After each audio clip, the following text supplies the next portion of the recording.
নমস্কার বন্ধুরা, আপনাদের সকলকে স্বাগত জানাচ্ছি আমাদের এই চ্যানেল চন্দ্রজিৎ ব্লগসে। বন্ধুরা, আপনারা সকলেই হয়তো জানেন যে কেষ্ট ওরফে অনুব্রত মণ্ডল একটা তাবড় নেতা ছিল। সে এখন গরু পাচারের জন্যে বা গরু পাচার সহ অন্য অনেক চুরিচামারির জন্যে আজকে সপরিবারই জেল খাটছে। সকলে মিলে, ওর পরিবারের সকলে মিলে তিহার জেলে এখন গড়াগড়ি খাচ্ছে। এই অনুব্রত মণ্ডল ওরফে কেষ্ট বা কেষ্ট দা, ইনি শান্তিনিকেতন, বোলপুর, বীরভূম এইটা চত্বরে একটা ত্রাস ছিলেন। তৃণমূল দল করতেন এবং ওনার পার্সোনাল গার্ড হিসেবে ওখানকার এসপি, তৎকালীন এসপি, তিনি ভয় শিঁকড়ে থাকতেন। উনি ইলেকশন তৃণমূল কংগ্রেসের হয়ে করাতেন, মানুষকে ভোট দেয়াতেন। মানুষ নিজেরা ভোট দিত না, উনি মানুষকে ভোট দেয়াতেন। আর এরকম প্রচুর ফুটেজেস আছে যেখানে উনি বলছেন যে ভোটটা করাতে হবে। এই ভোট করিয়ে এন্টায়ার যে বীরভূম যে আমাদের লোকসভা কেন্দ্র, সেই জায়গাটায় বছরের পর বছর, টার্মের পর টার্ম উনি ভোটারদের প্রভাবিত করেছেন, ভয় দেখিয়েছেন। পাঁচন, গুড়, বাতাসা এই ধরনের ফালতু কয়েকটা কথাবার্তা দিয়ে ডেমোক্রেসিটাকে বা গণতন্ত্রটাকে আর মানুষের গণতান্ত্রিক অধিকারকে ধূলিসাৎ করেছেন বছরের পর বছর ধরে। আর তলে তলে নানান রকমের চুরির মধ্যে উনি ইনভলভ ছিলেন, ওয়ান অফ দেম বিং গরু পাচার। এখন ভিডিওর শুরুতেই যেটা বললাম, তিনি এখন তিহার জেলে গড়াগড়ি খাচ্ছেন। যখন তখন উনি আমাদের মাননীয় মুখ্যমন্ত্রী তার নাম নিতে পারে, তার মনের মধ্যে কয়েকটা ইগো আসতে পারে যে আমাকে ব্যবহার হয়তো করা হলো। সেই ভয় যাতে উনি কোনোভাবেই আমাদের সরকার এবং মাননীয় মুখ্যমন্ত্রীর এগেনস্টে না বলেন, এখন থেকে মাননীয় মুখ্যমন্ত্রী বলা শুরু করে দিয়েছেন যে ইলেকশনটা হয়ে জিতে গিয়ে আমরা কেষ্টকে বার করিয়ে নিয়ে আসবো। ওনার তো এমনিতেও মাথায় অক্সিজেন কম যায়, মাথায় বুদ্ধিটা কিরকম আছে সেটা একটা অন্য ব্যাপার। কিন্তু আজকে বীরভূম আর অনুব্রত আর কেষ্টকে নিয়ে কথা বলছি কেন আজকে গুড়, বাতাসা আর পাঁচনের কথা বলছি? এই কারণে বলছি যে বহু বছর ধরে বা বছরের পর বছর ধরে ইলেকশন তো ওখানে হতো না। ওখানে এরকম করে মার, দাঙ্গা, ভয় দেখানো, প্রভাবিত করে ভোট করানো হতো। উন্নয়ন উনি বলতেন রাস্তায় দাঁড়িয়ে আছে, রাস্তায় দাঁড়িয়ে থাকতো উন্নয়ন, হাতে পাঁচন নিয়ে রাস্তায় সত্যি দাঁড়িয়ে থাকতো। তা আজকে অনুব্রত নেই, বীরভূমের সিটটা যখন তখন তৃণমূলের হাত থেকে বেরিয়ে যেতে পারে, এই আশঙ্কা আমার থেকে বেশি তৃণমূল কংগ্রেস করছে। তা এবারের বীরভূম লোকসভা কেন্দ্র থেকে তৃণমূলের মনোনীত কে? শতাব্দী রায়, যিনি একটা সময় সিনেমা করতেন, অত্যন্ত জঘন্য সিনেমা করতেন, কিন্তু সেই সময় হয়তো ওরকমই একটা চলন ছিল। ভালো সিনেমা হতো, কিন্তু ওনার সিনেমা মানুষ দেখতো। যে আমি সিনেমা নিয়ে কোনো আলোচনা এখানে করতে চাই না। তিনি সিনেমার পালা শেষ করে এখন রাজনীতিতে ঢুকেছেন, তৃণমূল দল করেন এবং তৃণমূল দল থেকে টিকিট পেয়েছেন বীরভূমের লোকসভা কেন্দ্র 2024 ইলেকশনে দাঁড়ানোর জন্য। তিনি আজকে লোকসভা কেন্দ্রের ইলেকশনের জন্য বীরভূমে গিয়ে প্রচার করতে গিয়েছিলেন। প্রচার করতে গিয়ে ওখানকার গ্রামবাসীদের, ওখানকার লোকাল মানুষদের, মা বোনেদের সামনে উনি হেনস্থা হন। কি করে হেনস্থা হন? ওনার গাড়িটাকে, ওনার কনভয়টাকে ঘিরে ধরে মানুষের প্রচুর প্রশ্ন। উন্নয়ন কোথায়? এত চুরিচামারি হয়েছে কেন লুট করেছে এই সরকার? এবং সেটা শুধু একটা দিকে নয়, লোকাল লেভেল, পঞ্চায়েত, ব্লক, জেলা সভাপতি, স্টেট, এন্টার ডিস্ট্রিক্ট, সব জায়গায় স্তরে স্তরে চুরি, অথচ উন্নয়নের নামে লবড়ঙ্কা।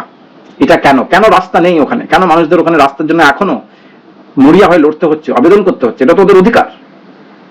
এই ধরনের কয়েকটা প্রশ্ন নিয়ে শতাব্দী রায়ের কাছে গ্রামবাসীরা এবং ওখানকার লোকাল মা বোনেরা প্রশ্ন করার জন্য ওনার কনভয়টাকে ঘিরে ধরে। শতাব্দী রায় মোহাম্মদবাজারের মহিলাদের ক্ষোভের মুখে পড়লেন তৃণমূল প্রার্থী।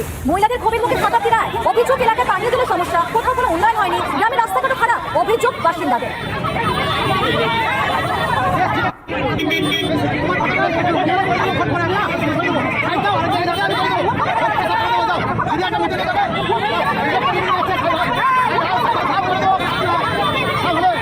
দূর থেকে দেখলে মনে হয় যেন জনতার যে সাপোর্ট সেটা একবারে ভিড়ের রূপে উপচে পড়ছে, কিন্তু তার নয় ব্যাপারটা। এটা একটা অ্যান্টি ইনকম্বেন্সির হাল।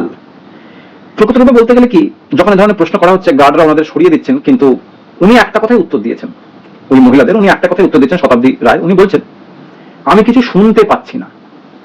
খুবই স্বাভাবিক, মানুষের কথা, নেগেটিভ কথা, ক্রিটিসিজম নর্মালি এরা শুনতে পায় না, এটা তো দেখাই যায় না, তো শুনতে কোথা থেকে পাওয়া যাবে? এই ইলেকশনে 5 বছর অন্তর অন্তর ইলেকশনের সময় একবার করে আসে, লোকাল গ্রামে গঞ্জে লোকাল বাড়িতে গিয়ে একটু খাওয়া দাওয়া করে, এক ধরনের বলতে পারেন একটা পিকনিক চলে, বছরের পর বছর 5 বছর অন্তর অন্তর একটা পিকনিক চলে, গ্রামে গঞ্জের দিকে পিকনিকে যায়, খাওয়া দাওয়া করে চলে আসে। সেরকম একটা জায়গায় যদি মানুষ প্রশ্ন করে, তো প্রশ্নের উত্তর তো নেই, অতএব আমি শুনতে পাচ্ছি না। একবার বন্ধুরা শুনে নিন গ্রামবাসীদের কি বক্তব্য। শুনে না, কথাই বলতে পারেন তো, আমরা তো শুনি না, এমন কষ্ট, আমি কাজ করে খাই দিচ্ছেন তো, তা বললো আপনাদের সাথে? না কথা বলাই না, আমি কিছু শুনতে পাই না।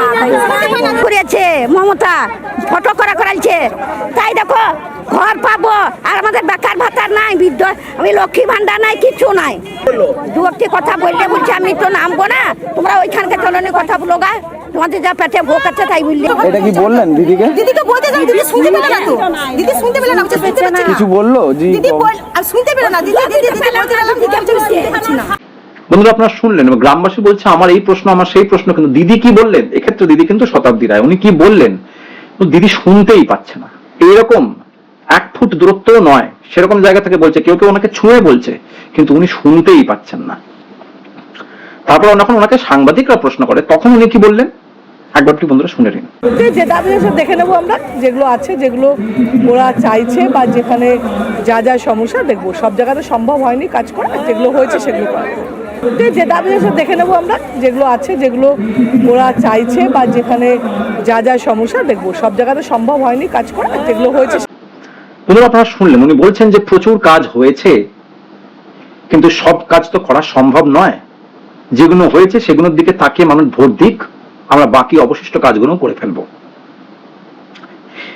সুতরাং কয়েকটা কাজ হয়েছে, কয়েকটা কাজ হয়নি, এরকম একটা ফিরিস্তি বা তালিকা ডেফিনেটলি ওনার কাছে আছে।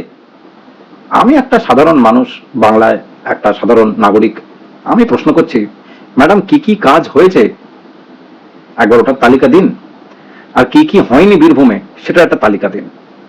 এই দুটো তালিকা মিলিয়ে আমরা বুঝতে পারবো, ভোটাররা বুঝতে পারবে, ওখানকার মানুষরা বুঝতে পারবে, যেটা ওদের অধিকার জানার, যে 10টা কাজ হয়েছে, 50টা হয়নি, না 20টা হয়েছে, 21টা 22টা হয়নি। কেন যেগুলো হয়নি সেগুলো চোখের সামনে ওরা দেখতে পাচ্ছে, আর যেগুলো হয়েছে সেটাও দেখতে পাচ্ছে। চুরি চামারি থেকে শুরু করে যাবতীয় জায়গায় নষ্টের গোড়া হচ্ছে তৃণমূল কংগ্রেস বীরভূম জেলার জন্য। গুড় বাতাসা আর পাঁচন দিয়ে তো এবারে চলবে না, তো এবারে কি করবে? খুব সম্ভবত এবারে বীরভূম জেলাটা বা বীরভূমের যে কনস্টিটিউয়েন্সিটা, সেটা তৃণমূলের হাত থেকে বেরিয়ে যাবে, শুধু সময়ের অপেক্ষা। এবার প্রশ্ন হচ্ছে যে এই অ্যান্টি ইনকমবেন্সির জন্য কি একমাত্র শতাব্দী রায় দায়ী? একেবারেই না, আমি সেরকম মূর্খও নই যে কথাটা বলবো, কিন্তু ওনার দল তো দায়ী, যাকে উনি রিপ্রেজেন্ট করছেন। বছরের পর বছর ধরে যে তৃণমূল ওখানে শুধু ঘুষ কাপারি করিয়ে বেরিয়েছে, একটা বেনিফিশিয়ারি গ্রুপ, চোরেদের চুরি করা একটা বেনিফিশিয়ারি গ্রুপ তৈরি করেছে, এই বিষয়ে তো কোনো সন্দেহ নেই। আর তারাই দাঁড়িয়ে আছে পাঁচন নিয়ে উন্নয়নের নাম করে রাস্তার উপরে, ভোটারদের প্রভাবিত করছে বছরের পর বছর ধরে। আজকে একটা ছোট্ট ঝলক আমরা দেখলাম কিভাবে শতাব্দী রায়ের গাড়িকে ঘেরাও করা হয়েছিল। বন্ধুরা ওখানকার লোকাল অপোজিশনের নেতারা কি বলছে একবার শুনে নিন। রায় এই যাবৎ বীরভূম লোকসভা যাবে থেকে তার ক্যান্ডিডেট ঘোষণা হয়েছে, বিভিন্ন জায়গায় তাকে বিক্ষোভের মুখে পড়তে হয়েছে। তিনি, আমার যেটুকু ধারণা, তিনি যতটা না নিজে দায়ী, তার চেয়ে 100 গুণ বেশি দায়ী তার দল। নিচে লেভেলে চুরিচাপাটি করে খেয়েছে, পঞ্চায়েত স্তরে বা পৌরসভা স্তরে কাজ করেনি।